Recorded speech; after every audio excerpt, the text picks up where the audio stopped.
In the streets of Wad Madani, civilians and soldiers celebrated what could be a turning point in Sudan's devastating civil war. The strategically important city, capital of Gezira state, was recaptured from the paramilitary Rapid Support Forces by the Sudanese army over the weekend. The deputy leader of the armed forces, General Shamsuddin Kabbashi, told troops and residents that it was a big victory.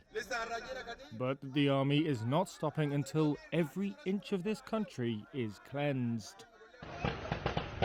War broke out in April 2023 over the integration of the Sudan Armed Forces and the RSF.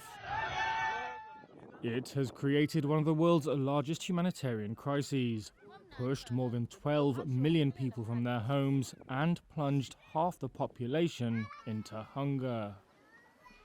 The RSF's occupation of Gezira has turned the fertile state into one at risk of famine. Residents and eyewitnesses say villages were emptied out in violent raids as fields lay fallow or were set on fire. Alam Abdulkader is a lawyer in Wad Madani. Those people exhausted us in Madani. They looted our belongings and warehouses. They broke into houses, and if they didn't find anything from certain people, they would beat them.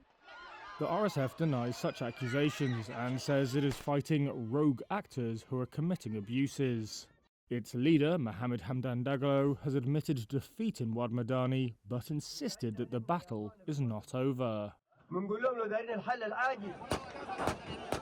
The army's relatively swift takeover of Wad Madani comes after weeks of advances in surrounding villages. It is newly equipped with armament and recruits to the Allied forces. The Joint Forces, a collection of former rebel groups, as well as Sudan Shield, led by an RSF defector, participated in the assault. Sources within the RSF say its soldiers were exhausted by airstrikes and dwindling stocks of ammunition and supplies. Eyewitnesses said the RSF withdrew north towards other towns in the state and the capital Khartoum.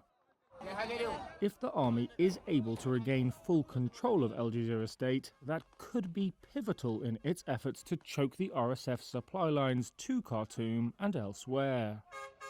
The RSF still controls most of the capital, though the army has made gains.